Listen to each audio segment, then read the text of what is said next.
तो उस टाइम पे थोड़ा ऐसा भी चल रहा था कि PSUs के ऑप्शंस कम थे, तो मैंने थोड़ा एक्सप्लोर करना शुरू किया। तो मेरे को ब्रांच के बारे में पता चला कि इंडस्ट्रियल ब्रांच है जो कि 4 या 5 IITs में ही हैं।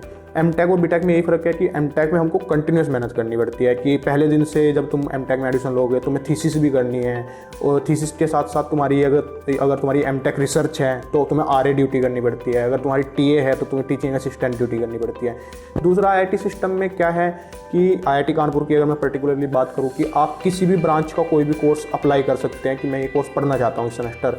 लाइक अगर आपको कंप्यूटर साइंस का भी कोर्स पढ़ना है और आप मैकेनिकल डिज़ाइन से भी कर रहे हैं तो आप अप्लाई कर सकते हैं। हेलो एवरीवन, सो आज मेरे साथ है शिवम IIT कानपुर से अपना मास्टर्स कर रहे हैं अभी IME के अंदर। और शिवम से आज हम जानेंगे कि IIT कानपुर में क्या प्लेसमेंट रहे हैं इस बार, और उनका भी सिटी बैंक में प्लेसमेंट हुआ है एंड मैकेनिकल से उन्होंने अपना ग्रेजुएशन किया था। तो शिवम, पहले सबसे पहले अपने बारे में बताइए, लाइक आपने कहाँ से ग्रेजुएशन किया और गेट में कितना रैंक था और फिर कैसे आपने कोर्स ज्वाइन किया। Thank you sir for inviting me today. And first of all, like I did my graduation from NIT Jalandhar and I did in engineering. So after that, I joined one of the organization, and during that phase only I also prepared for GATE and I got rank of 484. So after exploring various options of like PSUs and M.Tech in IITs, I make my mind that I have to go with M.Tech, and that too particularly in the branch of industrial.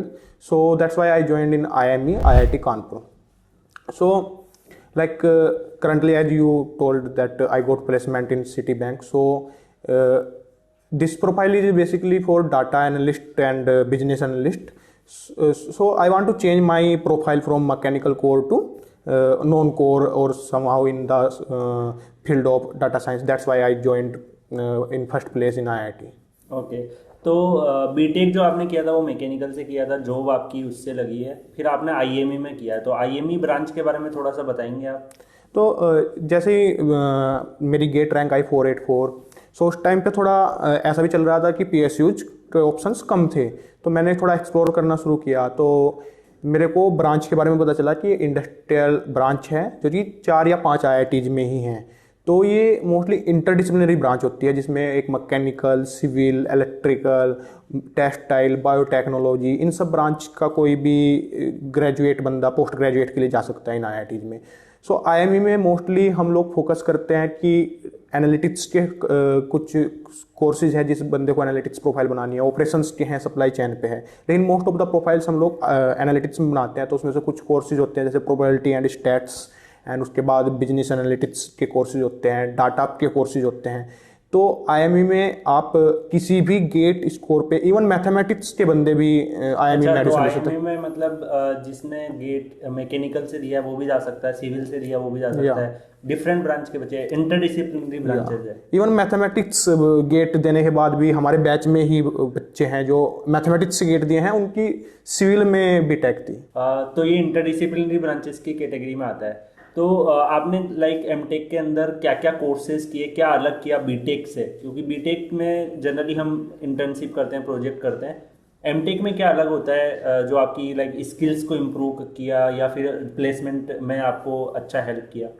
जैसे B.Tech में mostly हमारा क्या रहता है कि हम लोग continuous मेहनत नहीं करते हैं। अगर कोई गेट की तैयारी कर रहा है तो उसको एक अलग फेज से करते हैं, और जो वहाँ पे कोर्सेज हैं उनको एक अलग उससे करते हैं कि अभी पेपर आने वाले हैं उसके लिए पढ़ लिया। इंटर्नशिप पे भी सीरियसली कोई करता नहीं है, क्योंकि सबका एक फोकस रहता है मोस्टली जो कोर ब्रांच का बंदा होता है कि मुझे PSU निकालनी है या गेट दे के कुछ आगे करना है। तो M.Tech और B.Tech में यही फ़र्क है कि M.Tech में हमको कंटिन्यूस मेहनत करनी पड़ती है कि पहले दिन से जब तुम M.Tech में एडमिशन लोगे तुम्हें थीसिस भी करनी है, और थीसिस के साथ साथ तुम्हारी अगर तुम्हारी M.Tech रिसर्च है तो तुम्हें RA ड्यूटी करनी पड़ती है, अगर तुम्हारी TA है तो तुम्हें टीचिंग असिस्टेंट ड्यूटी करनी पड़ती है। तो वो सब चीज़ें भी हैं, तो उन सबको साथ में लेके चलना पड़ता है तुमको। उसके बाद जो तुम्हारे कोर्सेज हैं उनको सीरियसली, जैसे अभी IME के कोर्सेज की मैं बात करूँ कि हम लोगों का मोस्टली प्रोफाइल डाटा एनालिटिक्स वगैरह में रहता है, लेकिन अगर कोर्सेज भी हम सही से कर लेते हैं तो हमारा थ्योरेटिकल पार्ट कवर हो जाता है वहीं पे ही, क्योंकि कोर्सेज इस तरह से डिजाइन है IIT सिस्टम में। दूसरा IIT सिस्टम में क्या है कि IIT कानपुर की अगर मैं पर्टिकुलरली बात करूं कि आप किसी भी ब्रांच का कोई भी कोर्स अप्लाई कर सकते हैं कि मैं ये कोर्स पढ़ना चाहता हूं इस सेमेस्टर। लाइक अगर आपको कंप्यूटर साइंस का भी कोर्स पढ़ना है और आप मैकेनिकल डिजाइन से भी कर रहे हैं तो आप अप्लाई कर सकते हैं। तो प्रोफेसर अलाउ करता है तो आप क्लास ले सकते हैं, तो सब आपका कोर्स कोई से भी ब्रांच का आप कर सकते हैं, तो ये भी एक फ्रीडम रहती है आईआईटी में। तो अच्छा, इस साल जो प्लेसमेंट रहा है 2020-22 में, तो क्या स्टेट्स रहे हैं, आप कुछ शेयर करना चाहेंगे? आईएमई में कितना एवरेज गया है, बाकी में कुछ आइडिया है आपको उस हिसाब से?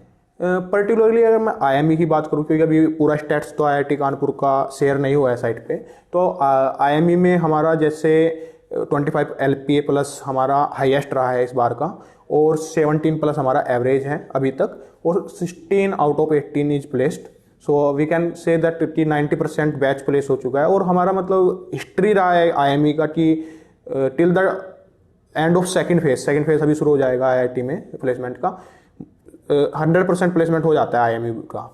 तो मैं ये कह सकता हूँ कि बहुत अच्छी अपॉर्चुनिटी है जिसको अपना फील्ड चेंज करना है, और प्लेसमेंट की सिक्योरिटी तभी आती है जब आप वहाँ पे जाके मेहनत करेंगे और आप बिल्कुल क्लियर होंगे कि मैं एमटेक ही करना चाहता हूँ। अगर आप वहाँ पे जाके भी थोड़ा डाइवेट रहेंगे कि मुझे करियर में क्या करना है, तो हो सकता है फिर आपके प्लेसमेंट में थोड़ा प्रॉब्लम। हाँ, कई बच्चे हो सकता है कंपटीशन एग्जाम की प्रिपरेशन करें, तो उनको क्लियरिटी डेफिनेटली रखना पड़ेगा। अगर उनको लगता है कि मुझे कंपटीशन ही करना है, तो फिर वो कंपटीशन में अच्छा कर लेंगे तो मे भी प्लेसमेंट में नहीं कर पाएंगे, और प्लेसमेंट में अच्छा कर लेंगे तो कंपटीशन में नहीं। ऐसे काफ़ी एग्जाम्पल है जो प्लेसमेंट की तैयारी नहीं कर रहे थे, सिर्फ कंपटीशन की कर रहे थे। अभी उनमें से कुछ लोग गेट 2022 दे के अच्छी रैंक लेके IOCL वगैरह ऑर्गेनाइजेशन ज्वाइन कर लिए हैं। डिपेंड करता है चॉइसेस क्या है। सो मतलब अगर आप कोर्सेज के बारे में बात करें, कुछ ऐसा स्किल्स हमें गेन करना पड़ता है प्लेसमेंट के लिए जो अलग होते हैं, वहीं पे जाके सीखने होते हैं? या जैसे सबसे पहली स्किल्स जो एक कोर ब्रांच का बंदा अवॉइड करता है अपनी बीटेक में, वो होती है कोडिंग स्किल्स। लेकिन कोडिंग की जब हम बात करते हैं ना, मोस्टली एक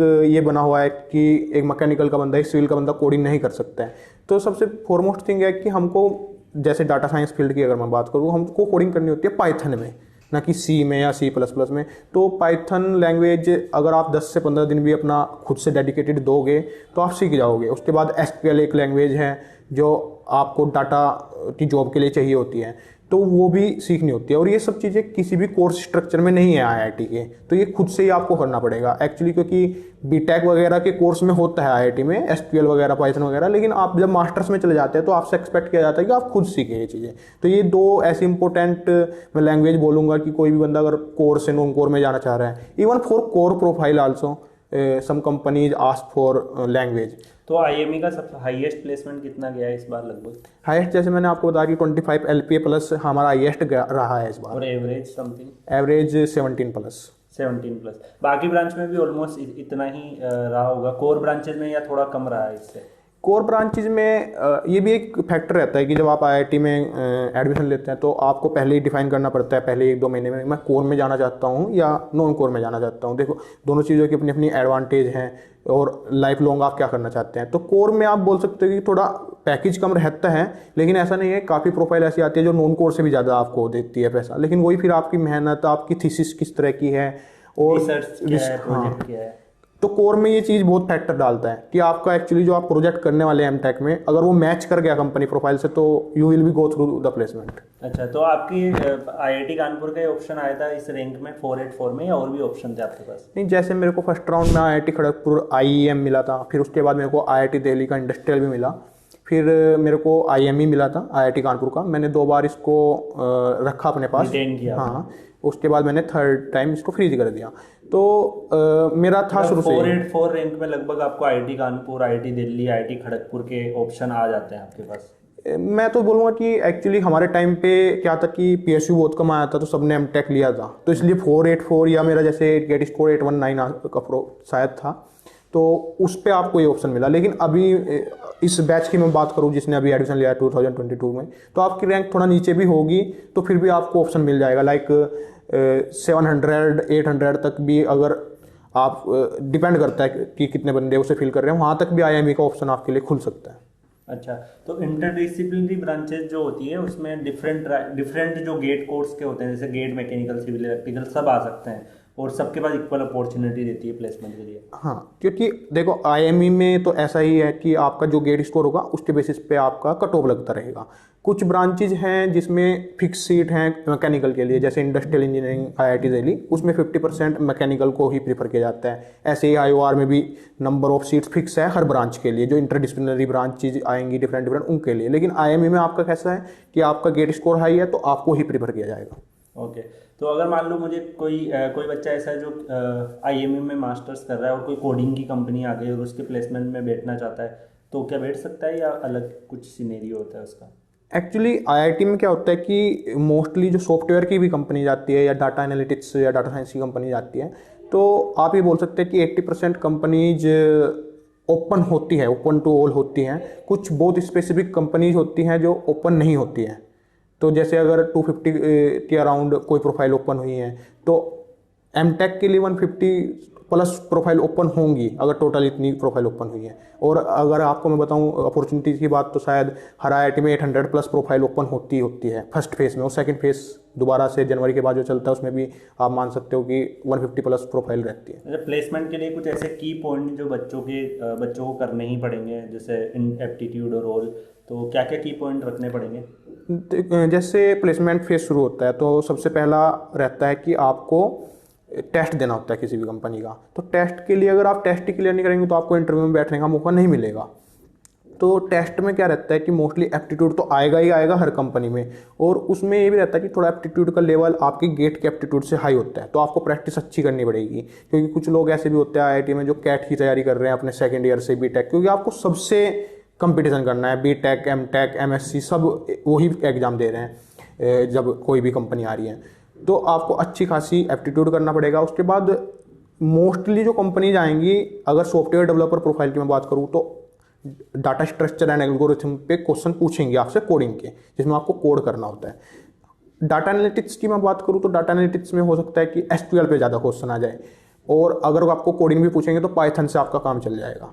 तो अगर आप डाटा प्रोफाइल के लिए कर रहे हैं तो पाइथन, एसक्यूएल और एप्टीट्यूड आपको आना चाहिए टेस्ट के लिए, और मशीन लर्निंग के कंसेप्ट। और अगर आप कर रहे हैं सॉफ्टवेयर डेवलपर के लिए तो आपको डाटा स्ट्रक्चर एंड एल्गोरिथम पे अच्छी कमांड होनी जरूरी है। ओके, तो गाइज आज आपने देखा कि शिवम अभी करंटली आईआईटी कानपुर के मास्टर्स में ही है, और अभी उनका मास्टर्स चल रहा है एंड प्लेसमेंट उनका हो चुका है सिटी बैंक के अंदर, और उन्होंने अपना एक्सपीरियंस शेयर किया। एक क्वेश्चन मेरे दिमाग में और भी है, कौन कौन सी कंपनी आई थी आईएमई के अंदर? आईएमई के अंदर अगर मैं सिग्निफिकेंटली बात करूं कि जो हमारे हर बार हायर करती है आईएमई से, तो आप प्रोमिनेंट कोई भी बैंक है जैसे बार्कलेज, सिटी, एचएसबीसी, या फिर आपके कंसल्टेंसी फर्म है ईएक्सएल, मैकेंसी, और अगर मैं डाटा साइंस फर्म की बात करूँ तो एम्फेसिस, एस्ट्रिया एनालिस्ट रोल ऑफर करती है। तो ये सब कंपनीज है जो आप बोल सकते हो फ्रिक्वेंट विजिटर्स हैं, और हमारे आईएमई के जो स्टूडेंट्स हैं वो उसमें प्लेसमेंट लेते हैं। ओके, तो गाइस देखा आपने कि जो सक्सेसफुल होते हैं ना, जो एक्चुअली में मास्टर्स कर रहे हैं या फिर किसी जगह पे सक्सेसफुल है, वो हमेशा आपको यही बोलेंगे कि गेट का जो एग्ज़ाम है उसकी बहुत ज़्यादा वैल्यू है, और अगर आप गेट से मास्टर्स भी करते हैं तो 1-2 ईयर की स्टडी और करने से आप अच्छा प्लेसमेंट ले सकते हैं। जनरली क्या होता है कि हमारी सराउंडिंग में कई सारे ऐसे लोग भी होते हैं जो मे भी खुद कुछ अच्छा नहीं कर पाए, और उस वजह से वो ऐसा सराउंडिंग बना देते हैं, एनवायरनमेंट बना देते हैं कि आप उनकी बातें सुनते हो, फिर आपको लगता है कि प्लेसमेंट नहीं हो रहा है या वो नहीं हो रहा है या कोर में नहीं होता है, तो आप लोग भी फिर उसी हिसाब से डिप्रेस हो जाते हो और तैयारी नहीं कर पाते हो। तो जब आपके पास सक्सेसफुल पर्सन आपके साथ में बैठे हुए हैं और वो जब आपको बता रहे हैं, तो डेफिनेटली आपके लिए वो डायरेक्शन ज़्यादा इंपॉर्टेंट है। तो मैं आपसे यही बोलूँगा कि आपको पढ़ते रहना है। शिवम से अगर आपको कोई भी क्यूरी है तो आप इस वीडियो के कमेंट सेक्शन में डाल सकते हैं। जो भी क्वेश्चंस आपके आएंगे उनका हम रेस्पॉन्ड करेंगे, एंड स्पेसिफिकली आपको आईआईटी कानपुर के प्लेसमेंट या आईएमई ब्रांच या फिर और भी किसी ब्रांच का क्वेश्चन है तो आप कमेंट में डाल देंगे। And thank you so much Shivam कि आपकी वजह से कई सारे बच्चों को बहुत सारी डायरेक्शन मिलेगी। आगे भी मैं बहुत सारे टॉपर्स को बुलाता रहूँगा, एंड बताइएगा कि आपको ये वीडियो कैसा लगा। मिलते हैं नेक्स्ट वीडियो में, तब तक के लिए good bye. Thank you Shivam. Thank you sir.